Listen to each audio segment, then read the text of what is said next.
Hello everyone and welcome back to more Lucid9. Yes, I know it's been a long time since I've uploaded. Well, not just like a week, I guess, but like I've missed I think 2 weeks worth of my Thursday slots. That's what am I saying? Yes, I missed 2 of my Thursday slots, so that's technically 2 weeks of going on without a Thursday slot upload. So I totally apologize for that. But anyways, we're back and we're rolling, and hopefully I can like get to the regular upload schedule is back on track again. Anyways, yeah, so welcome back to Lucid9. In case you guys are probably wondering what's going on, because like me, I have really shitty memories, so let's try to recall what happened in the last episode. I know the big huge thing that happened was that we had a bit of a scare because Rui said no. We woke up that next morning and we were trying to get in contact with Rui, but Rui said that she would be out all morning, even though she sort of let us know already. But like either way, when the morning came, we couldn't get into contact with her. No one knew where she was or where she went off to. Even her roommate, I forgot her name already. Akira, I think her name is Akira. Yeah, her roommate Akira was like, when we contacted her to ask where she's gone, Akira said like, oh, I thought she went to go meet up with you to go on this date kind of thing. That's what she told me like last night. And everything started to sync up. Like, oh my god, like she's starting to students who went missing after 11:30 after they checked into their curfew, blah blah blah. We started freaking out, and of course Shigure calls us to turn on the television, and we got more updates on like this whole case and like the forest. We finally found out like the location of the forest, or the connection with the forest that the case has. And so afterwards we impulsively were like, we need to go to that forest. We need to go find, like, we won't know until we find out if Rui is possibly there and that she's another missing person to add to the list. So despite all our triggers and despite all our trauma, we got on the bus, we went to the forest, and then we tripped the fuck out in that forest. Like, we were having some serious episodes. We didn't know what the hell was going on, but we were seeing shit until a police officer came in and was like, hey kid, you're not supposed to be here. Like, you look hella suspicious by being here because this is a crime scene. And we're like, what? We're like really trippy. We're like really out of it kind of thing after that whole trip. So first we were like here saying like, oh, we are here for Shigure, and then of course since we dropped her name, the police officer was like, Shigure, what the hell? Like, how do you know her? What's your relationship with her kind of thing? And we're like, oh, we're just assistant kind of thing. And of course we were trying to work our way to getting, not to lower his suspicions being there. And of course then afterwards we finally pieced it together, like, oh, we're here looking for our friend possibly. But anyways, regardless, the police officer shooed us away from the crime scene, and we're like tripping out. And then finally Rui gets in contact with us. She's like, why are you blowing up my phone for? I told you I'm going out, like I'd be gone throughout the entire day. And we got really pissed because she's still nonchalant about it kind of thing with everything that's going on. He's just like, what the hell? Either way, we recovered, and then we were a little shook a little bit, but then we recovered a bit, and after finding out that she was okay. And then we got an airdrop of like a location ping from Misaki. Yeah, Misaki was doing a commercial shoot on the rooftop building of the school. She accidentally pinged us the location, even though it was meant for what's his name? I forgot people's name. I forgot his name. But either way, our best, the blonde friend guy who's a little bit dumb, but anyways, yeah, it's supposed to be meant for him because he was interested in modeling. But we went to go check it out anyways, and we got roped into the commercial because the male lead didn't show up, and they needed a replacement really badly, so they roped us into doing the commercial. We did it, and then we had a little moment with Misaki together, except Misaki, they said there was a kiss scene in the commercial, and we were like really like, Misaki was against it because she's like, oh no, think about Rui, what about Rui? But they were like, no, let's just do this because the director was getting really pissy. And then we did a stage kiss with Misaki, except Misaki afterwards Misaki seems like she's a little disappointed from that. We're like, what the hell?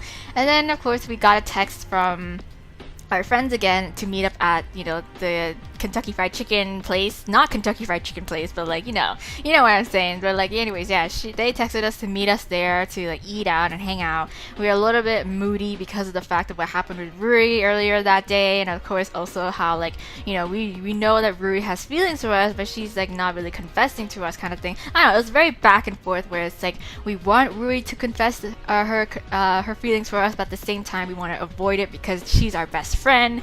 Anyways, regardless, we went out to go hang out on the Sunday afternoon kind of thing. We ran into her Shorty, you know, the little Shorty. I forgot her name again too, but we ran into her and in the like this downtown sort of area, and then we invited her to go hang out with us. We had a little karaoke session. It was all very lighthearted, and then come here. Was this a school day? Either way, I don't think so. I think we, in our own volition, went to Mr. Ryota's office just to talk about our state of affairs, and then also how like we pieced together from visiting the forest that this entire thing isn't just a missing persons case, it's also a murder, basically. And so Mr. Ryota alluded to the fact that he has certain information that he's kind of sort of withholding because, again, it connects with the news and how they're not exactly, revealing to the public that this is a murder. But so yeah, he's like, I'm risking my job essentially to tell you these things, but hey man, it's like a big huge trust secret between us, and that's where we left off. So yeah, we agreed to say that yes, you have our full trust, Mr. Ryota, to tell us what you know. So let's go. So what do I need to know? What is it? There's a weird trend in the victims that I thought you should know. Okay. I'm guessing there's a reason why you're not informing the police. Yeah, you got me. Okay. So what exactly does that mean? The police are our best bet of catching this killer. What could I do compared to them? And what is this weird trend? Give me a moment. Okay. He reaches into his drawer for his faculty tablet, tapping rapidly on its surface. A moment of waiting passes before he gracelessly bangs it on the table. God, I hate computers. Okay, but we'd all be dead without them. Exactly. He continues on. The distant look in his eyes clearly shows that he's thinking of a fonder time, yeah. You know what was great? My desktop iPair. Man, that was the best. iPair. Stable, awesome, and a killer whirl of the fan. You guys don't know how satisfying it is to hear your computer work to keep itself cool. I don't know about that. It's sort of loud. That's kind of weird. No casual user has desktops anymore. And icon phones. Man, phones these days break if you breathe on them wrong. Icon phones? They could probably survive a nuclear blast. Oh, I think you're talking about a Nokia phone, not an iPhone, Or an Android, there we go, finally working. He punches rapidly at the tablet screen, then, apparently satisfied, settles back into his chair. What an old man. Let me browse through for a quick refresher. Okay, as his eyes rove over the screen, his mouth settles into a thin, disturbed line. Right. You know how the entry student application to the academy requires a psychological analysis by a qualified physician, yes? Oh, okay, yeah, I guess. Yeah, another security measure, isn't it? Let me read this and see what you think. Okay. Midori Maino, the first disappearance, chronic social anxiety, suspected autism. Okay. She was an artist, holed up a lot in her room, but she made the most beautiful paintings. Toma Hayashi, the second disappearance, always out on the party scene, kind of a screwed up kid, to be honest. Okay, he was always causing trouble to get some attention. Had to slap him on the wrist a few times for vandalism. He was practically Michelangelo when it came to drawing the lower half of the male body. Oh wow, thanks. I totally didn't need to know that. Akane Tsukino, the third victim. Akane Tsukino's the third victim. She's a really sad story. Had a lot of potential. That name still sounds familiar. Okay, she was the vice president of the student council and the star of the badminton club. She just accepted a special internship at Lemniscate too. That sounds like a lot for one person to handle. It was. Her family put a lot of expectations on her shoulders. She was the key to a better life, a breeding ground for depression, if you ask me. Oh, right. Scholarship winner? Yeah. And she had a boyfriend. How's that? Crazy. I pause at that. Something feels disrespectful about questioning the sanity of the dead. So those are the three victims. Seems like they had some concerning psychological problems. I mean, they're all perfectly acceptable levels of mental illness, but there's not a single average report. Okay? In fact, most of the conditions sounded pretty serious. Serious and confidential. I can see why Mr. Yoda was reluctant to tell me, but this pattern really could be the key to unlocking the mystery. Thanks for telling me. Okay. I'm kinda curious, kid. Why you're taking this so well? Sorry? You just found out that the three students at your school were murdered. That's pretty unsettling news, right?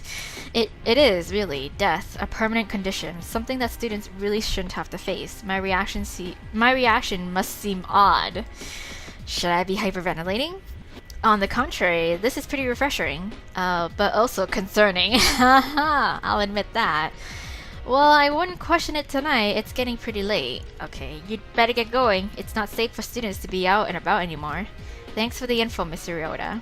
More than that, I'm thankful that he was able to trust me. Okay, guys. Guys, I know a lot of you had commented, or some of you have commented on my last video of this episode, or last episode of this series, that it could possibly, theory wise, it could possibly be us, because us as the killer, because we it's we almost there's suspicions that we had a split personality or bipolar disorder, because that one girl who was friends with Elizabeth brought it up to us, and she was just rambling on about dissociative behavior and also bipolarness, and so we were just wondering why are you mentioning this to us, and she's just oh, I don't know, I thought you'd like to know. And it's okay, that's a little suspicious, that's a little sus. But anyways, yes, I'm totally open to that idea as well too. I had it in the back of my mind just niggling. I was that would be a huge twist, and it's those outrageous twists that I wouldn't put past the writer doing, that the writer would put for this story. So it's out there, the possibility's there. I leave the school after Mr. Ryota gets a campus security patrolman to escort me home. Okay. Seeing policemen inside campus unnerves most students, so they're mainly kept for border patrol, making sure that no one enters or leaves the school. I've barely seen them, to be honest. They probably don't act unless something suspicious crops up on the gate sensors. What? Oh, what's that? Phone? Oh, okay. Hello. Oh, it's Shigure. What does she want? Another midnight heist? Oh, hello? Where are you? Oh, her voice is clipped, leaving no room for any extra conversation. Good evening to you too, yeah. Your services are required now. Okay. I'm a little taken aback at the shortness of her tone. Seems like some urgent business. I mean, I figured. Okay, I'm in the front of the school. Very well, I am nearly there myself. Don't move. Oh, okay, sorry? Oh, is she doing a little bit of... Oh? Are you gonna break into the school? What? Well, that was oh my god, these fruit flies, Jesus Christ. When the weather gets warmer, they just come out of nowhere. Anyways. Well, that was expected if I'm honest with myself. Right. What kind of business could Shigure have at this time of night? Well, Ishiyama, yes, hello. Shigure struts out of the shadows, her face completely expressionless, as per usual. Did it occur to you that I might have things to do tonight? It did not. Well, she doesn't care. Come, this way. She turns on her heel and begins to strut down the sidewalk. We travel in complete silence, definitely at first. I'm only able to hear it for around 10 minutes before things get too uncomfortable. What? If you're mad at me, you might as well just say it. Oh, right. Right, we sort of did trick her into, letting us go to the amusement park. I should discuss these psychological problems with Shigure. Right, we need to tell her that. No, what am I thinking? She'll wonder if my sources are accurate. I'll either have to tell her my informant, or I'll have to drop the issue. Oh, right, true. We can't tell it because Mr. Ryota's job's at risk. And knowing Shigure, even if I don't give her the identity of my informant, she'll figure him out eventually. Right. Okay, so where are we going, girl? Shigure takes a turn into an area that I instantly recognize, for better or for worse. Ah, yes, hello, we are back in District 6. Nothing is as welcoming as the smell of rotting litter, cigarettes, and traces of burning drugs. I cover my face with my sleeve in a vain attempt to block out the foul smell. Isn't this District 6? District 6? Yeah. Yes, it is, but wow, don't tell me you're giving me another test, aren't you? No, I don't think so. A quiet Shigure is far more unnerving than an abusive one. I almost miss her cannon of verbal assault. We have arrived. Okay. She gestures to a large, beaten-down apartment complex before us. The dilapidated buildings and littered streets around us don't do wonders for this district's notoriety. That's for sure. Yes. Oh my god. What are we here for? An inkling in the back of my mind whispers, to kill you without anyone seeing, but I shove it into some crevice of my brain. Oh, that's a little morbid. Shigure withdraws a simple index card from her jacket pocket, showing it to me. This. There are only 3 numbers written on it. Numbers 338. What's that? An apartment number? She only nods. I follow her down the path between the apartments, surreptitiously glancing around for any signs of suspicious figures. This is definitely not my idea of a vacationing spot, that's for sure. Right. Finally, Shigure comes to a short stop in front of the door with the number 338 emblazoned on it. She clears her throat for a second, takes a deep breath, and knocks lightly thrice. Give me a minute. Oh wait, is this... Don't tell me this might be like... What's it called? Misaki's place? The voice that comes from within the apartment is light, feminine, and nothing like what I expected. It's followed by sounds of scraping, shifting, and screeching as if a number of heavy objects are being moved around the room. Come in. Shigure tries the doorknob, and it turns with ease. She pushes open the door, and I step inside, unsure what to expect. Yeah, what is... Okay. The front room is neat, tidy, and utterly plain. The only messy features is a few cushions scattered idly about the floor, topped with several popular magazines. Well, if it isn't the great detective herself. Wait, we know her. Yeah, we definitely know her. She's, Isn't she friends with Elizabeth? My attention turns to the large couch near the center of the room, upon which lounges a small-framed girl. Her clothes are edgy and neat, although her eyes are a deep chocolate brown. They're some of the coldest I've ever seen. I swear I've seen her before. Yeah. What brings you to this side of the town, Enomoto? Well, I need to question you, I guess. Shigure sits on a nearby cushion stiffly. As always, I am deficient of requisite intelligence. Oh yes, you're always lacking in intelligence, God. Shigure bristles. Of the informative sort. The girl only smirks and turns to me. The predatory glint in her eyes snaps everything into place. Natsuki Tanaka, yes. The interesting, unnerving friend of Elizabeth Oshiro, yes. The way she sits, the clothes she wears, even the color of her eyes, they're all drastically different from school, and I know with certainty that she is the same person. The angles to her expression, the tilt of her posture, it's the exact same. Yeah, oh, how interesting. I thought that I'd have a swarm of questions, that I'd be shocked, but I'm not. Not really. I almost feel like a small part of me had been expecting something this odd, especially from Natsuki. Yeah, she seems like a very... When we first talked to her a couple of times, she seems like a very, like... She carries herself with this air of, like, you know, confidence. Is being a student just a cover, or are you actually one? Ooh, to be or not to be? Surely that is the question. Oh, well, yeah, good question. Shigure clears her throat impatiently. As content as the two of you appear exchanging pleasantries, I'm here regarding a matter of urgency, Natsuki. Natsuki raises a single eyebrow.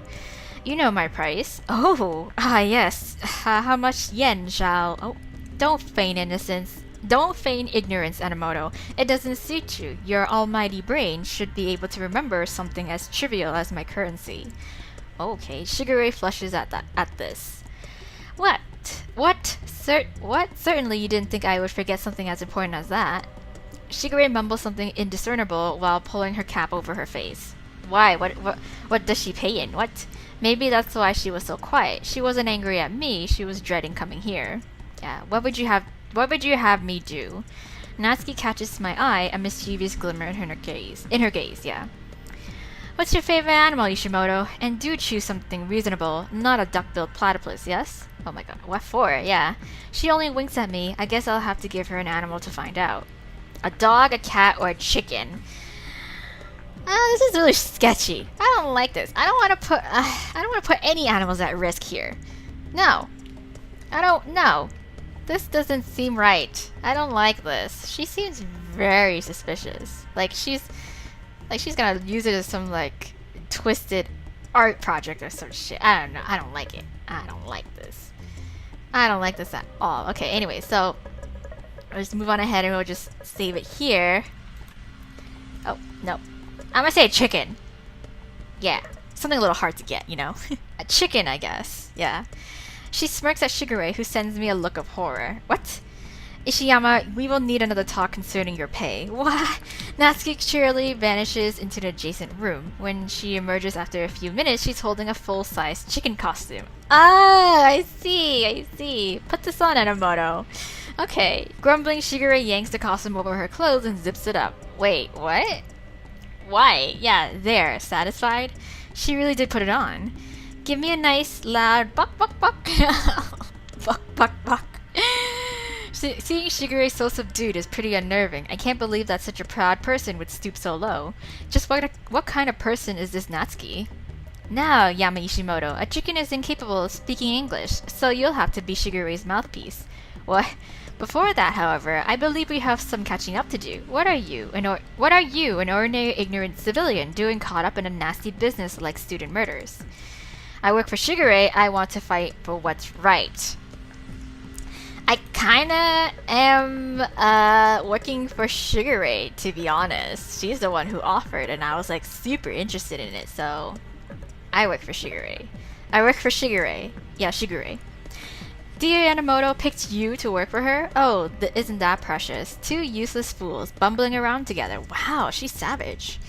A washed-up headstrong detective who is blinded at the first sign of murder, and an irresponsible, selfish teenager who takes nothing seriously. Oh wow, she's just laying it down. My goodness gracious. She's just, going at me. Okay, fine, girl, fine. Okay, so isn't Shigure a professional detective? At least we're trying to help. Okay? You're right, we're still learning, but at least we're trying to help.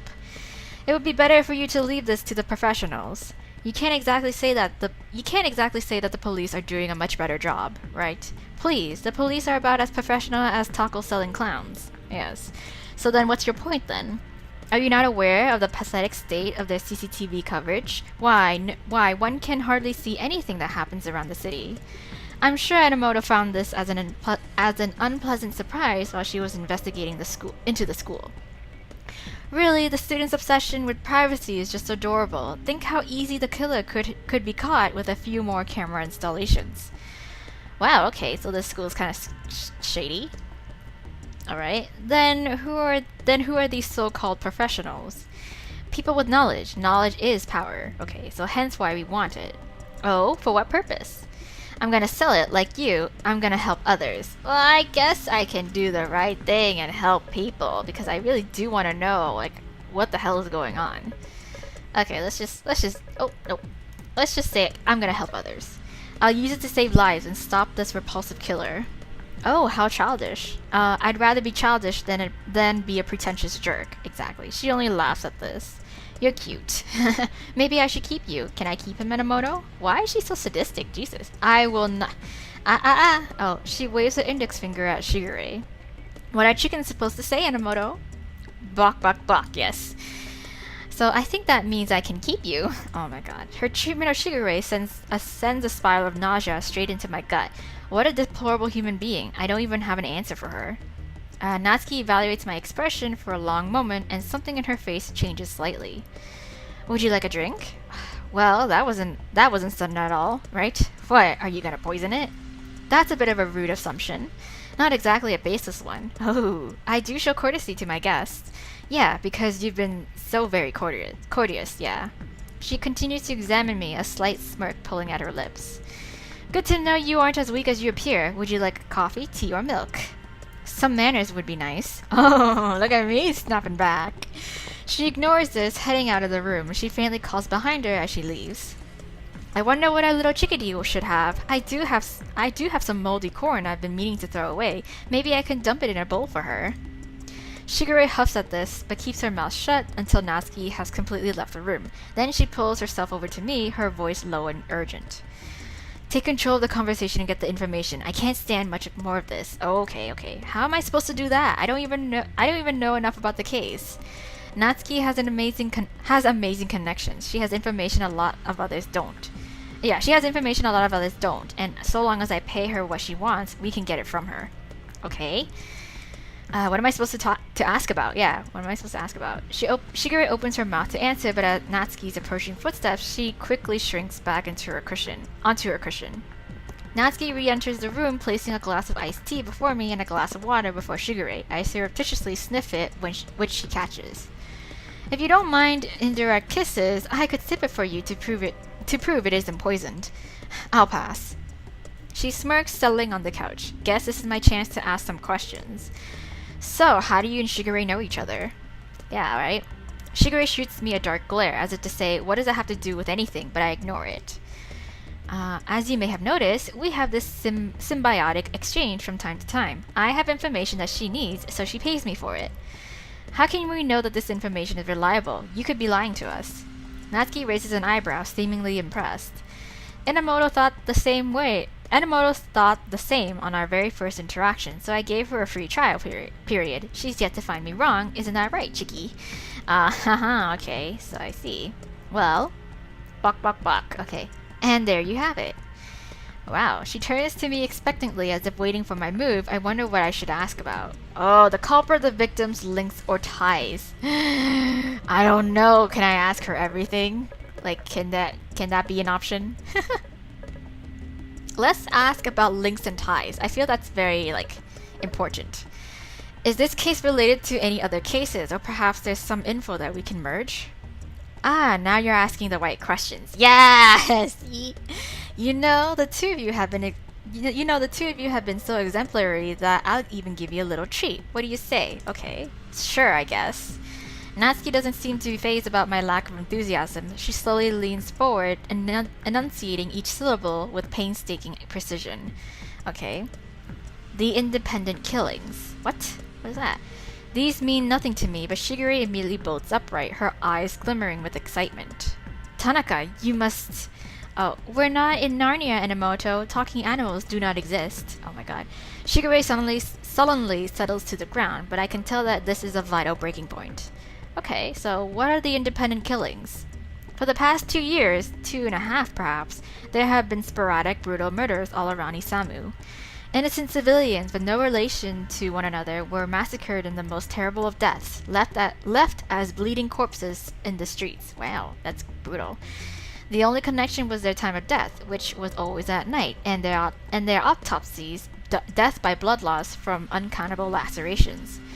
Oh, uncountable lacerations. My head spins. My vision from the forest this morning re-enters my thoughts. What does that even mean? They were cut to pieces, skinned alive, sliced until the life bled out of them? Is Natsuki implying that 3 students at the academy went through something like that? How could no one know about this? The police did their utmost to conceal knowledge from the public, lest even more chaos fall on the city. We deserve to know when these things happen. Oh, Ishimoto, the last thing you want to do is tell a herd of sheep that there is a wolf in their midst. That is true. The way she says this, as if she's right and that's all there is to it, irritates me, but I have to push it away in order to continue the conversation. So you're saying that this case is the same as the independent killings? Did I say that? Then the killer is the same. Did I say that? Oh my god. Shigure leaps forward, words tumbling excitedly out of her mouth. The killer is one and the same for the longest time. Oh, hush, Enomoto. Remember? Chickens can't speak. Shigure withdraws, a dark glare in her eye. Okay, so why do you treat Shigure like that? You can say that even after seeing how she treats seeing how she treats everyone around her. You got a point. She pretends as if everyone around her is trash beneath her feet. I'm simply giving her a taste of her own medicine. That's not exactly the best line of logic, but I guess if I had power over Shigure, I wouldn't want her to forget in a hurry. Still, this method just feels wrong. Even I have a hard time stomaching her treatment, and I'm not even going through it. It'd be better if I could consult her. I'm not sure what to ask. Yeah. Then how about something more interesting? Such as? She lounges against the couch. Well, for one, yesterday you were in the most compromising position with Ruri Hayata on the Ferris wheel. A bolt of ice plunges into my stomach. I thought she only knew general information, mystery information, crime information, right? Well, how did you know that? How could she know about that? It seems there's quite an interesting story behind that. Who told you? You presume that someone needs to tell me in order for me to know. Did you access the security cameras? That's certainly an interesting possibility. Is she like a master hacker? Oh my god. Nothing she says is satisfactory. Nothing. How did you know? How did you know about that? Right? The same way I know that you were in District 6 3 nights ago on Enomoto's ridiculous capacity test. The same way I know that you watched a most entertaining, albeit mindless, robot fight at the theme park. The same way I know that your apartment key code is the frankly pitiful 14789. She pauses, her eyes glittering in amusement. Wow, womanly intuition. She's insane. I'm making my business to know everything, Ishimoto. I work to speak past my dry throat. No one can know everything. No one. You're right. I just know everything that matters. Okay, that's true, but still, that's like I'm scared. Like I don't like where this is going. I raise a glass of iced tea to my lips, but my hands are shaking. Why are you telling me this? Because, well, I have a little message for you. She elegantly rises to her feet, but her eyes have regained their cold sheen. Back off, Ishimoto. You don't know what you're dealing with. Oh, well, okay. She grabs the glass from my frozen hands and heads to the kitchen. Don't forget the animal on your way out. Oh my god. Shigure, who's seething with a mixture of rage and humiliation, promptly rips off the costume. Tanaka, you are Natsuki swiftly whips around, staring Shigure dead in the eyes. Then, in one fluid motion, she stuffs something into Shigure's pocket and whisks into the kitchen. Okay. Shigure stares at whatever Natsuki gave to her, and then motions sharply to me. Ishimoto, we are leaving now. That's the first time she said my name correctly. I just noticed that. I don't even get a say as I'm forcibly dragged out of the apartment and back to the street. Okay, where are we going now? We staggered into the cutting night air, out of breath and stooped over in shock. I take a moment to gather my thoughts before I can force out any words. Why did you bring me here? To be miserable? To show me I was in over my head? To give me yet another reason why I'm an incompetent subordinate? I can't handle her alone. I don't think we handled her together, right? Actually, that was the most bearable she's ever been. Okay. Either my Shigure translator just became embedded in my subconscious, or this woman is speaking like everyone else. Not only that, but she actually gave a compliment that wasn't backhanded. Who is this imposter, and what has she done with Shigure? Nevertheless, Ishimoto, you're fired. I'm fired! Wait, what? Did she just call me by... But wait, she's firing me. Yes, I'm firing you. You have fulfilled all necessary services. I no longer see reason to expend resources on a useless assistant. Yes. She seems almost back to normal, but it's too abrupt for me to believe that she's being genuine. If you interfere with my work, I will have you detained. I have connections with the police. I would prefer not to use it, but I will if I must. Why?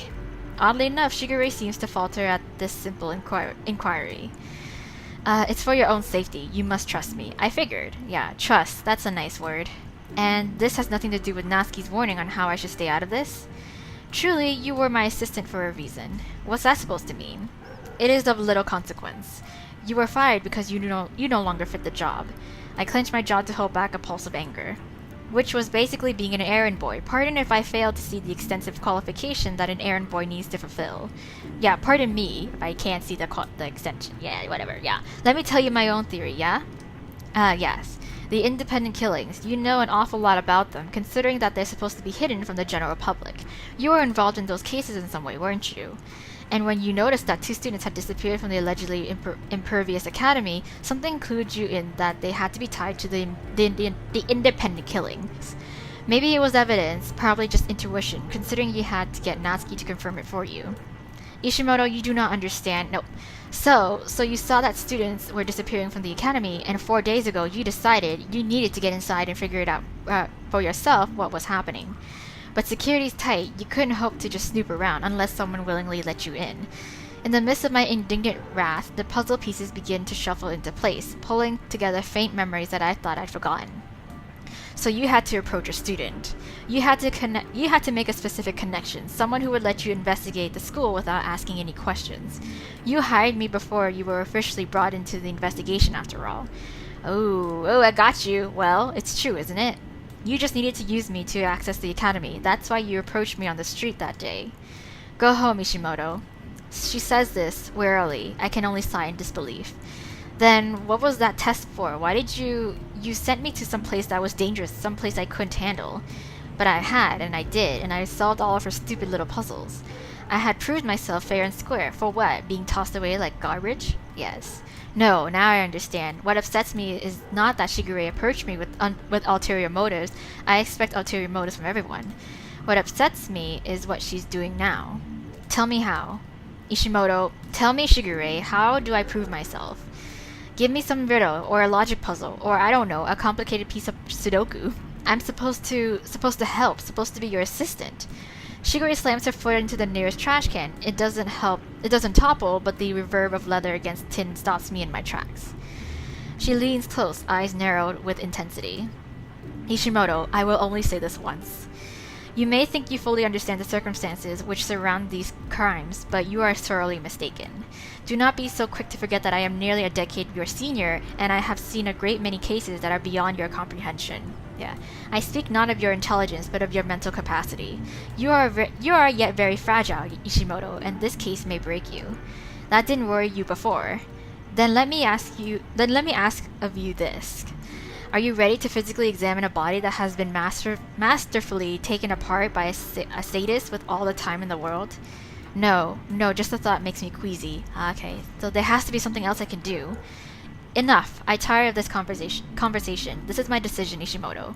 Right. I will be certain to compensate for you. I will be certain to compensate you for the time spent until now. Go home safely. So that's it then. Because I'm still young, because I'm too unstable to be able to see a mutilated body, I can't be of any use. Shigure, farewell, Ishimoto. Let us not meet again. And just like that, she turns on her heel and strides away. Oh wow. Damn, she cold. For a moment, I stand frozen in the streets, watching her figure melt into the smoky evening air. I mean, I get it though, because she has very valid points. Didn't I want a quiet senior year? A year of breezing by with my friends. No fuss, no muss. I had always wanted a quiet life, probably something that involved managing the family restaurant, which I had neither passion nor patience for, but seemed like the less painful option in the lot of life. Really, I can't blame Shigure, can't I? No, some part of me still feels like I deserve a better explanation, maybe even a reward. After all, didn't I get her something vital from Natsuki Tanaka? And no, that's right. I'm withholding information from her, information that I gathered from a confidential informant. Yes, perhaps she doesn't trust me, but neither have I been trusting her. If anything, this encounter only solidified my decision. Okay. I don't know what will happen. I can't predict the actions of the people who are close to me. All that's left is to look around and keep digging, try to pull things together myself, even if I'm just a random student at a random stuck-up school. Which means I need to start with anything weird that's happened over the past few days. Weird. Such as emails from unknown senders sporadically popping up. Yes, we did have that. Yeah, we had this little bit of a conversation text where it's like, you know, this person who we don't know the sender to is like just asking us these weird questions and we're trying to troll them, but it's like, how did you even get my number kind of thing. Pretty convenient timing when I think about it. Maybe I should just send something random, see how they respond. True, let's just do that now. Yes. Alrighty then. Okay. Just tapping into my phone here. Stupid troll wisdom right here. So, at first I thought there was nothing stupider than doing something that made no sense, regardless of whether I enjoyed it or not. Today changed my mind about that. There are things worth doing, even if, at first glance, they make no sense. There are things that can be appreciated even if they serve no use. There are things that deserve to be given a chance even at their worst, but I didn't realize this until too late. There we go. Send. We're being super deep here. Now, to head back home and get some rest. Guess it's been a long day. I dream of pools of sludge and laughing bones and shards of glass splitting across the edge of my skin. Okay, wow, okay. Oh, I wake in a cold sweat with my heart thumping against my ribs. For a moment, I can only lie there breathlessly, struggling to recollect my thoughts. It's over. You'll never have to do stupid, dangerous things again. You no longer have anything to do with those crimes. Unless, of course, it's by my own volition.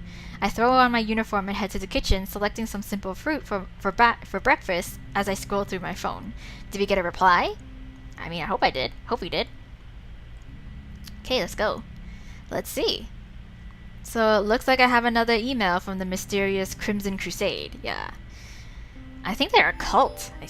I see. Life as a troll sounds quite difficult. I, too, would be as upset if I was forbidden from forecasting the weather. How do you feel about this development? The plain, honest words are a soothing balm in the midst of all the deception I've undergone. I compose a valid response. Okay, here we go. I don't know. This was the first time I actually felt like I was good at something useful. Now that it's gone, I have nothing. If I had another chance, I'd take it eagerly, but I doubt I'll get one. There we go. Send. I send the message as I finish up breakfast, waiting for a response. This time, though, I'm only greeted with silence. Maybe I was too philosophical. Maybe I was too serious. Maybe they won't respond again. Not that it's my problem. Still tsundere as ever. When it's clear that the reply won't come anytime soon, I grab my backpack and head to school. Okay. Despite the beautiful weather, the atmosphere is stifling. The entrance, usually occupied by students before class, is desolate. Okay. Curious, I head to the courtyard. It's almost just as empty, only a handful of students are scattered around the corners, whispering frantically beneath their breaths. I notice a solemn Yahiko on a nearby bench, speaking with an equally solemn boy. It's such an unusual sight that I creep closer, trying to get a hint of their conversation. Yes, that's his name, Yahiko. Would take it so hard. How's he been? Hanging in there, I guess. He said that he wasn't coming today. Why not? Didn't say. He's been spending a lot of time in his dorm, though. He won't respond to me. And he just talked with Irie.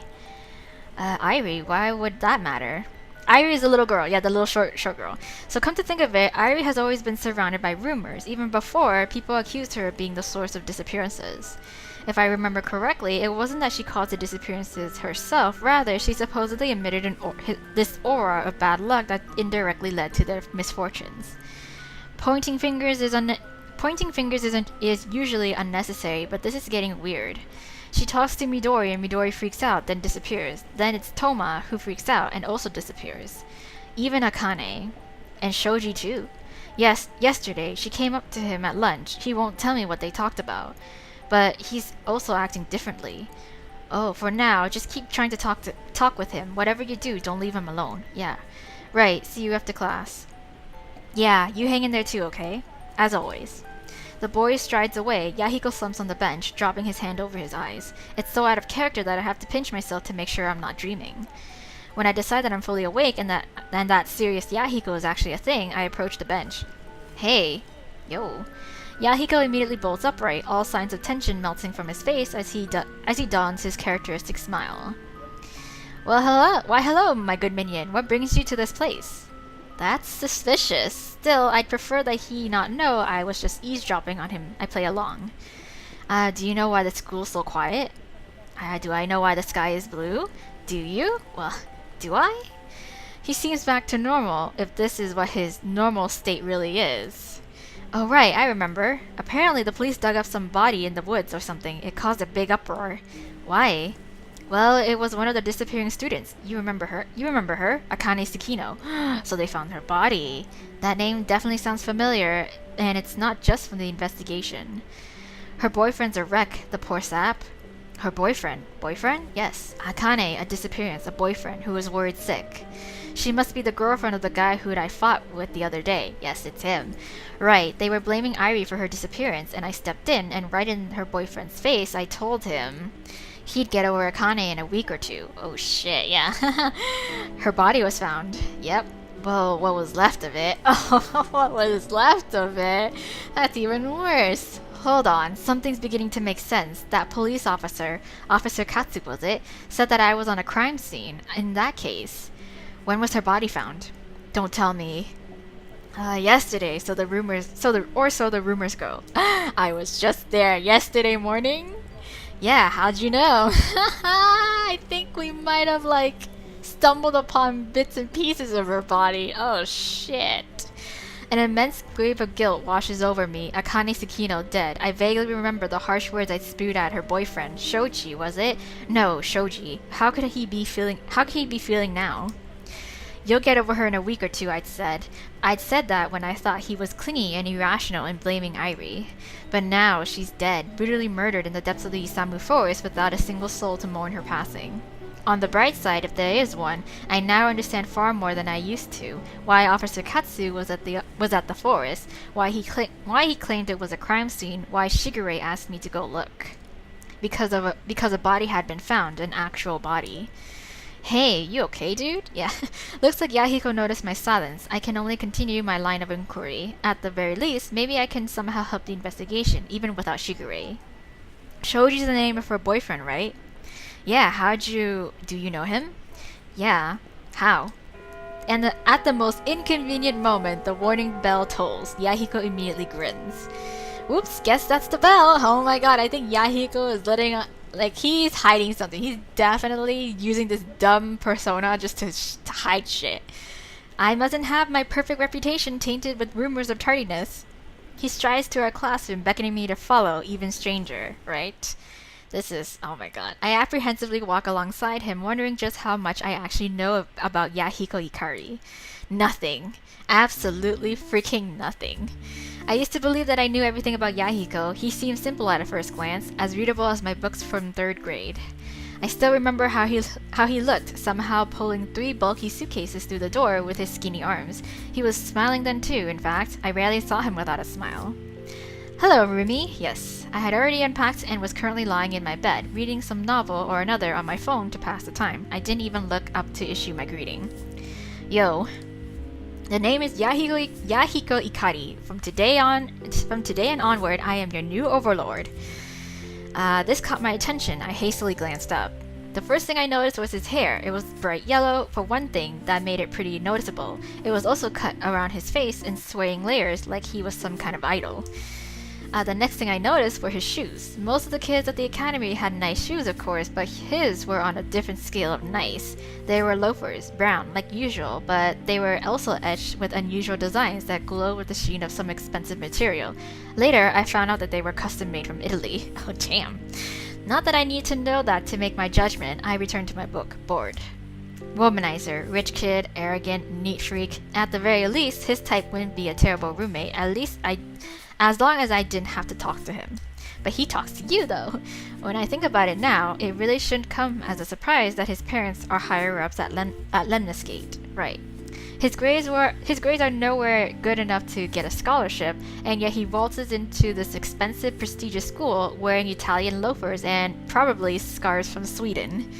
Not to mention that, as ignorant as he might be in anything of value, he's always up to date on the latest pop culture and technological releases. Hey, pay attention to me. Yeah. What does that mean? Yeah, So, you're paying attention? Yeah, I expected him to explode in a fit of angry entitlement. Do you know who I am? Or do you know who my father is? Or do you know what I could do to you? But he did something completely unexpected. He dropped his luggage and immediately raced to my side, his eyes shining. Are you speaking another language? Oh my... I've always wanted a multilingual minion. This is perfect. I amended my first impression from arrogant to crazy. Regardless, this was a pretty good opportunity to have some fun. Yeah. Can you write that all down? Yeah. You can't write. Does that mean yes or no?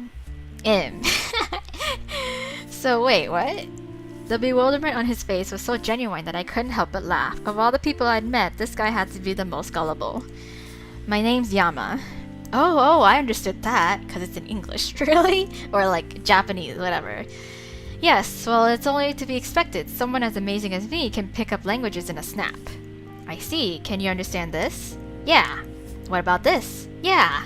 And this? I understand it. I understand it all. Wow, that's amazing. You know all 20 dialects of my language. He beamed with pride.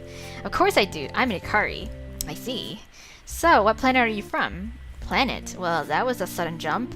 Jupiter. Really? I didn't know people lived on Jupiter. No, not people. Jarzites? I paused for dramatic effect before reeling off anything that came to mind in that moment. We are invincible from physical impact. We are humanoid, but our blood is blue. We abhor earth and insects, but have a strong affinity towards animals. Wait, let me take note of this. I need to know how to best utilize a Jarzite minion. He eagerly dug through his luggage, tossing clothes, cosmetics, and lemniscate tech here and there in the midst of his frantic search. I shook my head in disbelief. Did he actually believe that I was from another planet? Okay, I'm ready. Hit me with it. Write down the following phrase. Yeah? This is a joke. This is Huh, funny. In our world, that means you're just messing around. Was he serious? That's what this is. A joke. I'm from Earth. No, silly. You're a Jarzite. I was joking. I'm not a Jarzite. I'm an actual human. What? Yes. Yes, he was serious. He was actually serious. Why did you tell me you were a Jarzite? This guy would pretty much believe anything, wouldn't he? Tired of providing explanations, I simply returned to my book, but Yahiko almost hit it out of my hands. What about your name? Was I lied to? What? Your name, Yama. If you really want to check, our names are on the door, yes. His face immediately turned blank. I sighed. You didn't see it when you came in? There are 2 nameplates, Yahiko and Yama. Well, my good minion, never fear. I hold nothing against you for concealing such vital information from me. I didn't conceal any. Now, if you may grant me silence, I must unpack. I sighed again and returned to my book, resigning to bear with this obnoxious roommate for the entire year. Oh, there we go, backstory with Yahiko and how we met. My opinion of him hasn't changed much since then. He's still egotistical, oblivious, and mildly insane, but he always means well, even in the oddest of ways. Despite my frequent criticism of him, his stupid actions actually cheered me up. Now that he seems to be struggling with something, I want to repay the favor. Aw, look at us be good friends. Strangely enough, Yahiko doesn't give me a single glance all throughout class. In fact, he's completely silent, speaking only when the teacher calls on him, and his answers are correct. Whoa! It's enough to startle the entire class. On any other day, they'd probably gossip about it. Today, though, there's obviously more important things to discuss. Right. Classes proceed as usual, but no one seems to be paying attention. Even the teachers are out of it. Lectures are barely coherent. Okay, so I guess. Lunch break arrives. I'm ready to speak with Yahiko, but a sudden cold voice interrupts me. Hey, you. What? I turn around apathetically. A stocky boy is standing before me, fists clenched. Is this Shoji? Oh, wasn't this the guy who was talking with Yahiko this morning? Oh, yeah. And you are? Haru Bunya. Never heard of you. I try to walk past him, but he refuses to move. I'm a friend of Shoji. I stop cold at that. I was there when you said those words to him. Right, I figured. What do you want me to do? Apologize? That'd be a good place to start, yeah? Guilt and anger intertwined in the pit of my stomach. We didn't know she was dead then. Yeah. You mocked him for worrying while she was being murdered. Have you seen the average high school relate? Have you seen them? How can you be their judge without knowing anything about them? Is that any excuse to pick on Ruri or on Irie? What about spreading fake rumors? Look, you're not the only one at fault, but would you be saying the same thing if you found that the girl you loved was murdered in cold blood? The words hit harder because, yes, indeed, I've thought of them myself. I'm sorry. Don't say that to me. Without warning, he grabs my school tablet straight out of my hands. I'm too stunned to even stop him. He then taps something on the notes section, 10 digits, bold and clean cut on the screen. A phone number. Say that to him. He hands me back my tablet before striding out of the classroom, leaving me shaken. Damn, yeah, I deserve that. I immediately head to the rooftop to get some fresh air. Haru's words echo and re-echo in my skull with every step. Your fault. She's dead. Too late. I shove them out as I burst through the door. Okay. I nearly rush into a face full of plants in my haste. The sunlight angrily cuts into my eyes as I slump on the nearest bench, breathing deeply through my nose. I just need some rest, some silence, some... Eek! Watch out! What? I jerk upright as a giant monster of fluffy fabric plummets through the air, pelting the space where my head was just moments ago. Suddenly, a very large, warm weight plops squarely on my lap, and I feel a tickle of velvety hair against my cheek. The fuck are you doing? In the space of 10 seconds, I've somehow acquired an Akira Karube sitting on the edge of my knees, hands braced against my shoulders, nose just an inch away from mine. I don't even have time to be embarrassed. As quickly as she landed on me, Akira jumps away, flushing a brilliant red. I'm sorry, Yama. I didn't mean... Okay. A response tumbles out of my mouth before I have time to think. What? It's fine. But it's so... It's fine, really. Akira buries her face in her hands, thoroughly mortified. I seize a moment to glance around, trying to figure out what just happened. The fabric beside me seems to be a pile of costumes. Silks and satins in rich colors, meticulous embroidery, and white lace are just some of the materials that catch my eye. It's an enormous pile. I can't believe that she was trying to carry it by herself. Are you working on a cosplay? Are these for the drama club? Yes, we're having dress rehearsals for an impromptu show after school.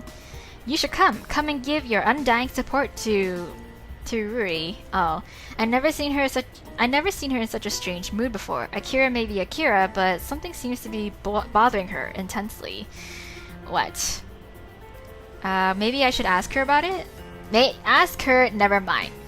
Maybe because she's in a love triangle with us, that's why. She's like, oh no, he's totally completely in love and more, interested in Ruri rather than me, who I'm interested in him, but he doesn't notice me. Just ask her. Be nice about it. Say, is everything okay? Of course, everything is greater than gravy, brighter than rain, peachier than the peachiest peach poacher who possibly poached a plethora of peaches. Yeah, something's definitely suspicious. It almost feels like she's trying too hard. You sure? Uh-huh. My, you've gotten quite observant, haven't you? She shuffles backward, clasping her hands together. The truth is... She's gonna say something ridiculous. I'm nervous. Oh, okay, so I relax. Well, that was anticlimactic. Nervous for... the play? Isamu's about to explode in 30 seconds if I can't disarm the bomb in time. Ah, there we go. I was right. Then why are you wasting time around here? Oh, Admiral, you have no sense of humor. On the contrary, you should have played along. Yes. Her shoulders loosen from their prior tension as she releases a tiny giggle. You strike a fair point. Very well, I admit it. I, Akira Karube, veteran of the drama club, am nervous for a little impromptu performance. Oh, the shame, the dishonor, Isn't it just your second year in the drama club? Huh? Anyone would get stage fright. Even lifelong actors get stage fright. Right. All you can do is practice. Practice? Why, I dare say that's a great idea. Of course it is. So, wanna be my partner? Oh, wait, what? Oh no, I'm getting roped into this thing as well too. It's like what happened with Misaki. This is probably the last thing I'm in the mood for. No. I didn't even tell you what to do. What do I need to do? You just need to stand there like a candle on a stick. No. Admiral Meaniehead. Just ask Ruri. Yeah, I should. That's an unusual response. You don't want to. It's not a question of wanting to. Then what's the question? On the contrary, what is the answer? Oh my god, what? The question doesn't matter so long as you have the answer. You can find the answer if you have the right question. You can also find the question if you have the right answer. Purple. Eh? I just gave you an answer. What's the question? Oh, you're a sneaky one, Admiral Meaniehead. I see I've underestimated you.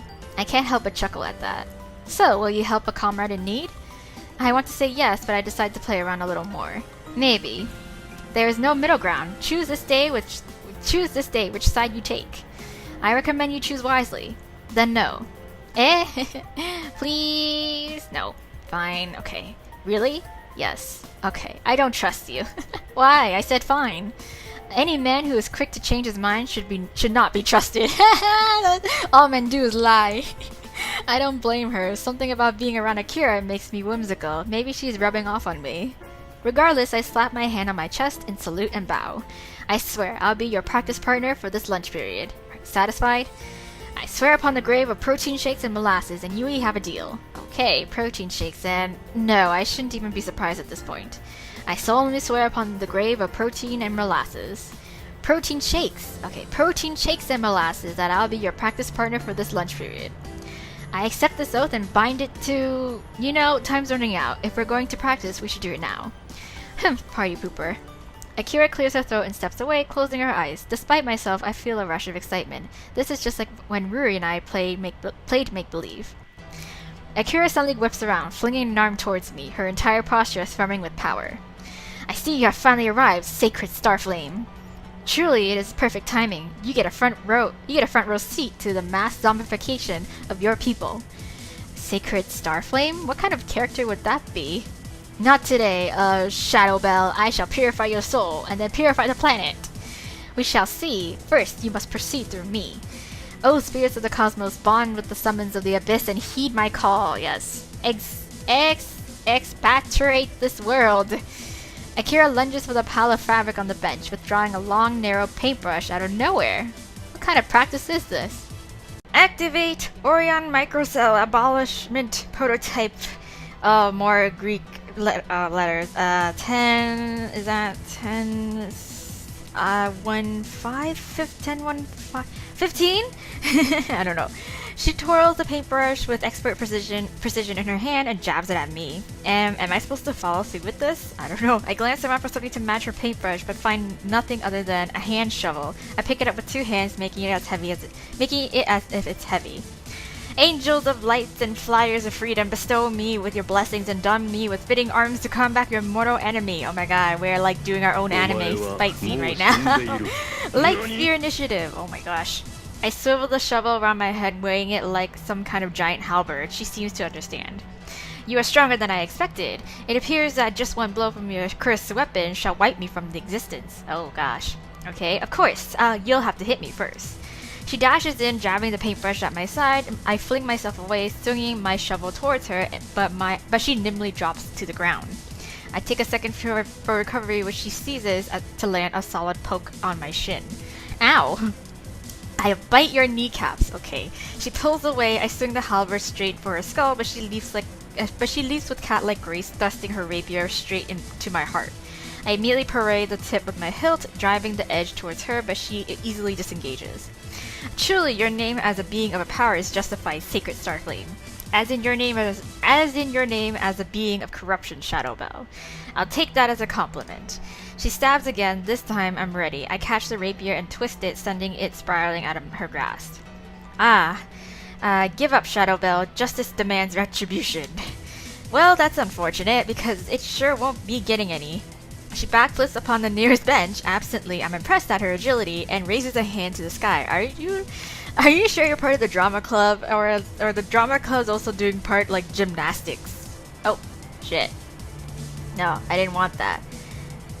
Exit that. There. No. Stop. Stop that. Stop that. Okay. Power of the sea and stretch of the sky intertwine to formless void and enrich this humble vessel with the glory of your eternal wrath. Okay, could this be a finishing blow? I sign you unto the crimson depths of craven oaths and hey, you're ruining the mood, game. I mean, my haunted keyboard. Create the depths of craven oaths and relieve you of your ancient constraints. Millennial Acre Crested Destruction. Oh my gosh. She flips to the ground and lands in a somersault, crashing her fist to the ground. I fly back, crumpling against the nearest tree. Erg! You defeated me! She recovers her rapier, pointing it at my throat. Any last words? I tighten my grip on my halberd, willing my strength to my arms. Not yet. I slam my foot against the hilt of her rapier, turning it to the side as I roll away. As she stumbles for balance, I swing my halberd clean at her neck. She barely dodges in time. Clever trick. I'll be sure to relate that to the High Order. Oh, I tire of your paltry existence. You are like an incessant, irritating insect that means nothing to me. You are dirt beneath my shoe, a pebble in my ocean, a speck of dust on... I swing my halberd at her and chop her head off. Bah! Admiral Meaniehead. Yes?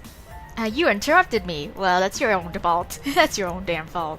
I was subverting expected dramaticism. If we had an audience, they probably would have laughed. But overly long monologues, the best part of being a villain. True. I break into laughter as I return the shovel to its rightful place.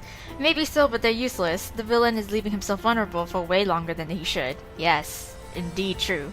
Akira fixes her eyes on me for a moment, a small affectionate smile curling at her lips. Yeah, I guess you're right.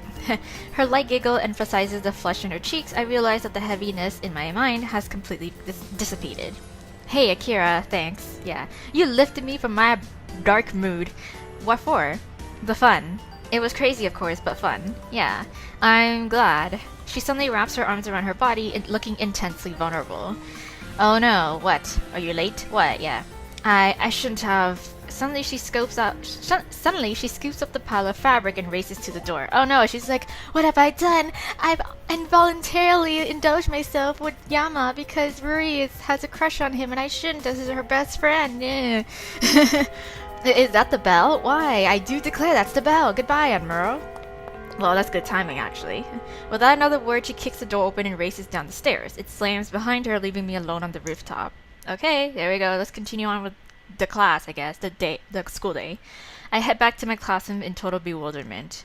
Why does Akira have to operate without rhyme or reason? She was completely fine up until the very end. Then out of the blue, she just snapped. Yeah. Either way, I did have fun. Akira's antics really cleared my mind. I just wonder why she's acting so strangely. It's because she has a crush on you, okay? It's not, and she knows it's wrong because it's again it's Ruri's her best friend, and she knows Ruri has a crush on us. I make it to my seat right as the bell rings, hailing another period of gossip-ridden classes. Surprisingly, the PA clicks on, and a special video announcement by the principal is streamed to our whiteboard. Ooh, that's fancy. Good afternoon, students. As you are all aware, we have found ourselves in a most tragic and bewildering turn of events. We request that throughout the following circumstances you remain calm. They're gonna break the news. Rest assured that above all else, the Academy prioritizes your safety. The first matter, we empathetically request that you refrain from any communications with the media. Our faculty and partners are diligently working to solve the matter at hand and will deal with any questions aimed their way. Secondly, classes will continue as scheduled. Please do not neglect your studies. Special security is employed to keep you safe. Thirdly, in order to best ensure your security, curfew has been moved from 11:30 p.m. to 7 p.m. Please consider this timekeeping when you make plans. Try to refrain from being out of the school when alone. I expect groans from the student body, but there are none. People must be really scared. Well, yeah, okay, I'm surprised that they didn't really, announce the death of the student, actually. Dang, okay, well, they're just, again, they're, indirectly, taking precautions. Or directly taking precautions, but, indirectly, insinuating that shit's serious and shit's hit the fan. What I find interesting is the implementation of a harsher curfew when all the disappearances have been taking place inside campus after curfew. Right. I mean, maybe they're just trying to hide the truth, or maybe they're not aware. Please keep the security measure in mind as you plan your day. In accommodation, the dormitory, recreation rooms, exercise rooms, and practice rooms will be open for 24 hours. Off-campus students are strongly advised to adhere to similar guidelines. Thank you for your patience. The video shuts off, leaving the classroom in silence. Our teacher rises to the front of the room, visibly shaken. Well, that was very informative. Let's continue. Oh my god, you guys. I glance over at Yahiko. His face is completely blank, but I can see his knuckles turning white against his desk. Unfortunately, right as I attempt to start a conversation, the teacher calls on me. Right, why? Hey. Oh well, by the time I remember my original intentions, school's already ended. Okay. Yahiko bolts from his seat immediately after dismissal, barely sparing me a second glance. Well, even Elizabeth splits from her groupies before I can catch her. I spend a few moments still and silent in my chair. Alone, completely alone. Hey, have you seen Beth? Oh no, it's you! I jerk upright and come face to face with Natsuki Tanaka. She's smiling, standing upright in her pristine, neatly ironed academy uniform, her eyes bright and clean and nothing like the girl I met the previous night. I feel a curdle of disgust in the pit of my stomach. Disgust, and if I'm honest with myself, a tinge of fear. You just missed her, but you probably already knew that. Oh, and if I did, then I would assume that you wanted to talk to me. Yeah. Why would I want to do that? Well, you're the one with all the answers. She giggles slightly behind her hand. I get the sickening feeling that she's enjoying this. If perchance you see Beth, do give her my regards. Why don't you tell her yourself? Yeah, I wonder. Oh my gosh. She turns on her heel and just away without another word. I clench my hands against the desk, fighting to keep my anger down. She's aggravating, she's insane, she's undefeatable. For now. You never know. She might have... all villains have a weakness. I roughly grab my backpack and exit the school, looking to clear my head again. Right. A lot of shit going on. I idly wander the streets, feeling the acute pang of loneliness for the first time in a long, long time. We haven't seen Ruri. That's what I noticed. Where are our homies, our homegirls? Ruri and Akira at drama club, Masato at track, Yahiko at I don't even know. Oh, okay, so probably his own club. Misaki, who knows? Irie, who knows? Elizabeth, who knows? Maybe Elizabeth's working. Not only that, but no one really knows about the investigations. No one knows the crimes as much as I do. No one knows what I've been up to. True. No one, of course, except Mr. Ryota. I could visit him, but at the same time, it doesn't feel right. Like I'm using him as my crutch instead of learning to function in society on my own. But, he makes a good confidant, you know? I wanted to get rid of that. I wanted to learn how to be independent. But that doesn't really seem to happen. The first crutch was... what? Well, the second crutch was my parents. They made sure I received proper care from therapists, stayed physically healthy, and completed my schoolwork even when I least wanted to. The third crutch was, and is, Ruri. I intended to come to the school with her so that I could learn to be self-sufficient. I'd be able to develop into a person that could impress his parents. I could be intelligent, wise, capable, full of initiative. I could finally find the identity of Yama Yoshimoto. But instead, I just clung to Rui and stuck to my old ways, because there's no reason to try for anything risky when something familiar will suffice. I need to get over that. I need to prevent myself from gaining a fourth crutch. A sudden strain of piano breaks through my thoughts. I instinctively turn to the source of the noise and find myself staring straight at Café de la Paille. Okay, wow. The melody is simple, but somehow eloquent. Curious, I try to glance through the window. Is it Elizabeth? Yes! To my surprise, I find Elizabeth Oshihiro seated before a polished ebony grand, fingers plodding determinedly across the keys as she bites her lips in concentration. Odd. I didn't know she played piano. Well, she comes from a rich family. I mean, is that stereotypical of me to say? I'm stuck with a sudden urge to talk to her, but fight against it. She'll probably just drive me insane, right? Oh, whatever. Just talk to her. Talk to her. Just do it. Just talk to her. Don't be a little bitch. Don't be such a little bitch and just go talk to her, okay? Ah. There we go. Save that. Cool. There we go. Talk to her. I can't help it. I need some company. Exactly. That's what I'm saying. Like you sound like you're in the need to talk to somebody and to be in company. Heck, maybe some good old-fashioned arguing would cheer me up. Exactly. Hello. When I enter the cafe, Elizabeth abruptly ceases her playing and leaps to her feet. You, what are you doing here? I grin at her obvious discomfort. I'm a customer. Why else would I be here? Then go ahead and talk to him. He'll take your order. I'm on break. She nods at the counter where a kindly barista is waiting to take my order. Then she turns back to the piano. I only plop next to her. How can I resist the seduction of a mediocre piano player? She colors, fingers curling against the keys. Waiter, tell this person that he should leave if he's not going to buy anything. Waiter, tell dear Elizabeth Oshiro that I'm about to buy a croissant. Then tell this person that he should go buy a croissant instead of paying his attention to a mediocre piano player. Tell dear Elizabeth Oshiro that you have more than enough intelligence to know that I'm buying a croissant without having to go to the counter and point it out. Oh, waiter, tell this person that he is a booish prat. Waiter, tell dear Elizabeth Oshiro that she ought to calm down and have a spot for tea. And have a spot of tea. Oh my god. Elizabeth is still for a moment, then she turns to me, a dangerous smile on her face. Enlighten me, Yama Ishimoto. To what ideal do you expect one's piano skills to measure up? I don't know, something not terrible. Such as? I blurt the first piece that comes to my mind. I can't lose face now. Chopin, I guess. Chopin, that's a tall order. In that case, do you know any person with not terrible piano skills? Nope. Many, just not you. Of course, I assume that you yourself are well versed in piano to be confident enough to judge me. So this is what she had up her sleeve. Just because I don't play myself doesn't mean that I can't tell good playing. Ah, you must be the same way with making friends. Oh, hey now, guys. I feel her words like a punch to my gut. Yeah, damn. I have more than enough good friends. Yeah. Oh? Maybe I'm just not stupid enough to befriend people like you. Well, I could say the same for you. And what kind of person am I? She spent a moment of silence, clearly collecting herself for a reply. Lazy, spoiled, rude, insensitive. Thanks. Surprise, surprise. She rolls her eyes and returns to the piano. I try to find a reply, but before I can make a move, the barista thrusts something at me. Croissant. I stare at the pastry for a moment before I realize what he means. Oh, thanks. I take the croissant from him, dropping some cash in his hand. He returns to the counter. I bite into the buttery croissant as I mumble in Elizabeth's direction. Seems like you had a lot of pent-up anger. Yes, what? I was expecting you to threaten me again, as you seem to enjoy doing. I'm feeling generous today. Yes, I'd use many words to describe you, but generous isn't one of them. Hey now, that means you don't know me. Yeah, you seem to prefer lazy, spoiled, rude, and insensitive. Elizabeth's eyes widen. She studies my face avidly, a clear tilt of confusion to her brow. What? What? Yeah. You sounded exactly... She trails off, regaining control of herself. What? Nothing. Oh, okay. That didn't look like nothing. She clearly ignores me and sets her fingers to the piano, pressing slowly on the keys. The sweet, simple melody fills the cafe with a relaxing vibe. I settle back, munching on my croissant. Suddenly, Elizabeth stops glaring at me. Stop that. Stop what? Stop staring at me. You know, I vaguely recall having this conversation before. Because we have.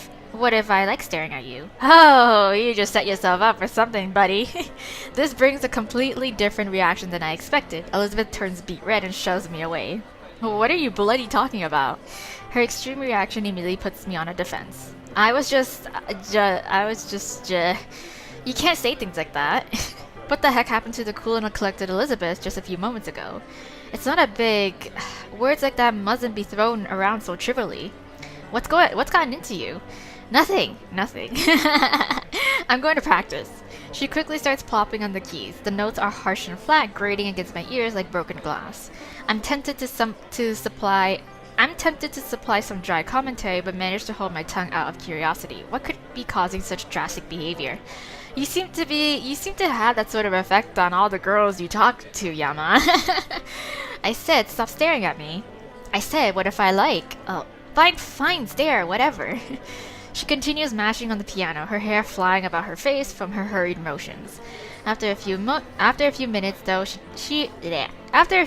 her tune begins to mellow. She returns to her previous song, slowing her fingers to a tender touch. I sit in silence, passively watching this transformation as I finish my croissant. I expect Elizabeth to ignore me for the rest of her practice session, but surprisingly, she's the first one to speak. My mother loved the piano. Oh, I hold back a teasing comment, intrigued by her unusual mood. And? My grandmother said that she used to be quite good at it. So that's why you play? No. Oh, she plays in silence for a moment longer. Right as I start to wonder if she's bipolar, she speaks again. There's one thing that people say I can't do. What? Piano? Music in general. I can't sing, can't play an instrument, can't even dance. I'm going to change that next year. I feel a spark of irritation. There, again, the girl who controls the future has made another appearance. Why? Well, naturally, then I'll be perfect. That's stupid. Maybe to you. Then again, you wouldn't know anything about perfection. I doubt you've ever tried to obtain it. I just go in circles with this girl. Yeah, perfection is unattainable, girl. That's the thing. No one can be perfect. And here I was, thinking that she might actually be a civil person, and I might actually have a civil conversation with her. Well, excuse me, Your Majesty. Not all of us lowly peasants can be as amazing as you. That wasn't what I... Cheerio, good queen. I've other affairs to see. To see to. This is just like you. You never listen. Yeah? You never ask. You're insufferable. Thank you. I'm such an asshole. I'm so annoying. I grab my backpack, pressing a discordant key on the piano just to annoy her. Farewell, Princess Barista. I'm so annoying. I would punch myself. Elizabeth is unusually silent as I exit the cafe. Maybe she'll finally start thinking for herself. Or maybe she thought it'd be useless to say anything since you never listen. I shake the thought away. She doesn't deserve my respect. She already ruined the one chance she possibly had. I head into the street as gentle piano drifts behind me. Hey now, don't think so negatively on yourself, Yama. That is unhealthy. Okay. Who's texting me? Is it Ruri? Is it Shigure? No, it's not Shigure. Shigure cut ties with us already. Oh, it's Masato. Okay, meet me at the school entrance at 5. It's not about track. Ooh, okay. That's unusual. I've never seen Masato acknowledge my dislike of track or type so properly. Something must be really serious. Okay, let's head on over and see. I pocket my phone and race to the school, all thoughts of Britain and piano and croissants disappearing from my mind. Okay, here we are. What's happening? Like earlier this morning, the entrance is all but barren. Looks like most of the students are downtown, relishing their pre-curfew freedom. Okay, so Masato's here. Masato is crouched against the gates, his every limb slack as he traces empty letters in the ground with his finger. At a closer inspection, I realize that his writing is an equation. Sine? He's doing sine, cosine? What? Why? Why are you doing the sine and cosine? Yeah, something's definitely wrong. Hey. Masato stands up at my arrival, but his eyes are still fixed on the equation at his feet. Run with me. What? What? Yeah, what? Run. You said this wasn't related to track. I gotta run, damn it. He takes off without warning. Just what has gotten into him? Okay, Masato. Groaning, I reluctantly jog after him, my feet aching with every step. Okay. Oh, what's the new place? Masato turns down a side path past my apartment complex, leading us alongside the river that winds around the district. I recognize the area. We ran it almost every day last year when I was in track. And the river itself, I know very well. He grinds to a halt by the railing and stares into the rippling waters. I warily glance around as I nudge his arm. What are you even doing? Running. Well, yeah, but here? He says nothing. I check the time. There's still plenty of daylight left. It's only 5, but the new curfew restricts Masato to only 2 more hours outside campus. So, should we keep running? Still nothing. He seems to be bottling up something, searching for words to say. Or, we can wait here. Silence. I give him some space. And wait. And wait some more. And keep on waiting. 15 solid minutes pass before I decide to speak up. Masato, are we waiting here until curfew? Damn it all, ain't no curfew. Well, I startled at his fiery tone, noting for the first time that every muscle is rigid with tension. What's up? Yeah, hey, are you okay? Man, what's up, man? Tell me, talk to me. Yama, tell me something. What? That depends on what it is. You clowning around with me? Okay. What? No. What is with everyone today? I guess it's just the whole tension of people dying. I don't know. Why don't you try at anything? This again? How many times do people need to bring this up? I thought you said we weren't gonna answer the damn question. Okay, fine. Jeez. If I don't try at something, it's because I don't like it. So just because you don't like it, you ain't giving it a chance? I already gave it a chance. Real? Cause I sure didn't see you give it one. Anger flickers beneath my skin. What is with people giving me a hard time? How could you not see me? We were on the same team. We ain't ever been on the same team, man. Is this because of your delusional competition with me? It ain't delusional. I had a fair chance. What is he even talking about? What fair chance? You already won. I ain't won. I ain't won. What? Are we speaking the same language here? Damn it! His sudden outburst shocks me. Once again, he takes off running. Is he talking about Rui? Because I low-key kind of picked up on the fact that like he sort of has a soft spot, or he actually is crushing on Rui. But then I think he's come to realization that Rui actually likes us instead. So it's like, and then because he realized that, like, Masato is angry at us that we're not trying to like reciprocate the feeling. You know? I don't know. That's just what I think. I follow him to the edge of the river, trying my best to ignore its roaring pound against my eardrums. Just the sound makes bile rise to my throat, but I'm able to push it down. Masato stops just as abruptly as he started, his hands curling against the fence of the canal. You know what makes me real mad, Yama? What? I wonder. It ain't that I'm supposed to win. It ain't that you skipped track. It's that you never gave it a chance. I gave it more than a fair chance. I just don't like it as much as you do. Heh, guess you're right. What is going on in his mind? That don't make you any better. Maybe I should have been the winner, but I ain't, so you gotta own up to it. Give it a fair chance, man. It's the least you could do. Something dawns on me. Masato, you're not talking about track, are you? For someone so smart, you sure are blind, man. I feel rage bubble out of my mouth. Why do you say that? Why does everybody say that? You're not even being clear. If you really wanted me to do something about God knows what, you should stop all the cryptic crap. Yeah, right? Be more straightforward. Everyone seems to have all these expectations of me that I keep failing. Well, guess what? I'm gonna fail more. I'm gonna fail again, and I'm not gonna stop until somebody tells me the truth without beating around the bush. I was a damn good assistant. Any other 17-year-old off the street would have been crap. But well, I guess I failed before I even got started. I guess I fail at everything. I guess I shouldn't even try. It's always been that way, Masato, and that's why I don't give track or eating contests or whatever a fair chance. I stopped breathlessly, my heart pounding as if I'd just got into a fist fight. He let his feelings slip about the whole being the assistant thing and, Shigure firing us. Saying those words felt strangely liberating, even if Masato won't understand a thing. There you go, doing it again. What? Doing what? Only thinking about yourself, as usual. Don't give me that. You don't even care. You don't even care. The shocking ill that's going through. The shocking little thing tis going through? What the hell? The thickness of his accent paired with the abrupt change of inflections makes him impossible to understand. What are you even saying? Shag it. You done can anything. What? My bewilderment quickly molds into anger. I grasp him by the shirt, staring him in the eye. Masato, you're not making any sense. It's true though. Talk to me normally. Talk to me so I can understand you. Talking is meant for damn communication. He grips me back, his face fighting to keep solemn. You know what I'm talking about, man. You always knew. You're just pretending, same as you always do. What? I snap at the condescending tilt to his tone. I don't know. Yeah. I release him, and before I knew it, my fist is swinging right towards his face. He easily sidesteps, but he's clearly shocked. I don't know anything. I don't know what you're talking about. I don't know why any of this is happening. I don't know what's up with you. I don't know what's up with Yahiko or Akira or Shigure. I don't know. I swing again, my movement's haphazard. Masato dodges, his face flattens as he sends a counter jab. You ever tried to know? You ever fought for something tooth and nail till you feel dead?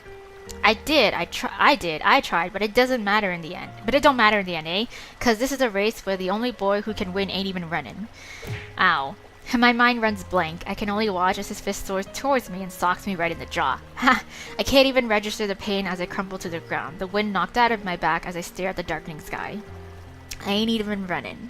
Ain't even running. What does he mean? What do any of the what does he mean? What do any of them know? I might have accidentally misread that. You may think you fully understand the circumstances which surround these crimes, but you are sorely mistaken. Do not be so quick to forget that I am nearly a decade older. Why am I stumbling now? Oh my god, I'm so sorry. So do not be so quick to forget that I am nearly a decade your senior and have seen a great many cases that are beyond your comprehension. Yes, I speak not of your intelligence, but of your mental capacity. You are yet very fragile, Ishimoto, and this case may break you. Yes. I ran. These words escape from me in a breathless gasp as I fight to stand up. I ran, more than anyone could know. But no one sees. Masato doesn't even try to help me. He just stares at me with his arms crossed. In some way, I'm grateful for that. Then you gotta get back up. Get up and show him. And he jogs away without a backward glance. I spend a few minutes in silence to catch my breath. Finally, I'm able to stagger to my feet. The ache in my jaw turns cold from the night air. Why of all days, would Masato choose to talk to me? No, not even talk to me. Fight with me. Right? That's true. I've never seen him so intense before, not even when it comes to track. What could have possibly evoked such a response? I'm pretty sure him finding out that Rui likes us. I shouldn't have gotten angry, not at Masato. He was trying to be honest with me in his own way. I should have stopped to figure out what was wrong. But the words he said... Help? What the heck? I quickly peer over the railing into the river. Even in the dim lighting, I can clearly make out a head of brown hair and two flailing arms. Someone's in the river! Holy sh... What? What? A guy's voice tears from the surface of the water as the brown head lurches upward. He gasps for breath, then resubmerges. He'll drown if I don't get him out. I tighten my grip against the railing, shaking off my shoes and tossing my jacket to the side. My hands are clammy against the sleeves of my shirt. Calm down. It's just a little water. But how deep is the river? Well, it must be pretty deep because this guy's drowning. But still, I think it's pretty dangerous if you just kind of clamber over there. I can handle a little water. Can you now? I take a deep breath and hoist myself over the railing, diving cleanly into the river. Remember the lessons. Cold, slimy liquid swirls around me, sucking up every inch of my arms and legs. It stings my nose with a bubbly laugh. No way out. Panic wells up in my throat and grips my throbbing jaw. I push myself blindly in the boy's direction, my legs flailing through the undercurrent. Remember the lessons. Remember, lift, breathe, scoop, lift, breathe. Oh god. The undercurrent suddenly jerks to life, throwing me into a terrifying spin. I pinwheel through the darkness, grasping violently for any kind of stability. No. Something grips the edge of my shirt and drags me down. A hand. Is he grabbing me? No. Oh shit. Water floods into my nostrils, burning down my throat. My vision spins to black. Where the hell did Masato go? Oh, wow. Okay, so is that us as a little kid and our parents and our big sister? I swear to God, I knew it. But now we got a clearer picture of some of the flashes that we've seen across the screen before. And I like I said, I sort of kind of figured that we might have had an older sister and something bad might have happened to her, which is why we're so traumatized as we are now, but we just don't know what. But anyways, regardless, I think she might have died in an accident or something. But anyways, I'm gonna leave this here, you guys. Holy crap! This is another roller coaster of emotions. I don't know what's up. 1 minute we're going through mundane life, and we're talking with our friends, and shit's we got some things where it's we've figured out bits and pieces of what's happening with the cases and the murder, but then we dip into these strange things are happening, our friends are acting weird, and we do another little, but then we do another charade that's something that's lighthearted with our friends, and then it dips back into being so angsty and mysterious and shady shit's going on, and now this I don't even know anymore. Jesus. Anyways, but then that's a good sign because I feel like we're slowly getting more into the deeper end of this story. I think so far we're moving away from like the lighter side of like the story of the whole like the setup of it, of us just being normal high school students going about our normal high school lives and struggling with society kind of thing. And now we're moving into like more in-depth character analysis, I guess, and stories and backstories and shit like that. So I'm excited. Oh my god, this is finally, we are getting somewhere. Anyways, so that is it for this episode here. Thank you guys so much for tuning into this Let's Play. As well, just a side note, I know I've already mentioned it in a huge paragraph that I did for one of the episodes of When the Night Comes, but that was that recording I did before I've hit 1,000 subscribers. Oh my god, thank you guys so much. Oh my god, again, I cannot express just how insane and how crazy this is to me to be able to reach 1,000 subscribers. I love you guys so much, and I love being able to again, do these Let's Plays and enjoy it. Enjoy it at the same time you guys enjoy watching as I enjoy doing them, because you know what? It's like that's what I'm here for. Like I'm so happy that you guys really take, are supportive and loving towards my Let's Play, and that even if my Let's Play are I guess far and few in betweens, I guess I'm glad that at least it makes your day a little bit brighter, a little bit more cheerful, and whatever you're going through, kind of a pick me up tiring day. At the end of the day, you just want to sit down, you want to watch something, and I'm really glad that you guys choose to watch one of my Let's Play, to help pick up your mood and stuff like that. And it really means a lot to me. It really, really does, sincerely. And so yeah, I'm so thankful to you guys. I'm so thankful to for how much you've made this channel grow. I'm still so overwhelmed by the fact that I've reached 1,000 subscribers. So yeah, thank you guys so much. I don't think words can express it, but just know that I sincerely thank you guys and love you guys, and I will continue to do these Let's Play, and let's hope for good adventures and for more experiences and for more opportunities for this channel again, because yeah, like I said in my little paragraph that I've written, that I've actually, during the times that I haven't been uploading, I actually am working on something to hopefully it will work out fine and well, and then we can go on and do some more exciting things. Hint hint, quote quote. Yeah, hint, nudge nudge, I should say. But anyways, regardless, yeah, I'm setting something up. Hopefully it will work out, and when it does, I will reveal to you this big exciting news. I'm really super excited, really hopeful, really I can't wait for this to be a thing from now on this channel. And yeah, also another apology as well too, that some uploads may be few and far between, because again, some things came up, as well as I've been having trouble with my Mac recently. It's been a little bit misbehaving, so I'm a little bit hesitant to do certain things on my Mac now. So I'm just kind of waiting on something else to hopefully pull through for me to again have better stuff to upload for you guys. Anyways, that's it. That's my closing comment.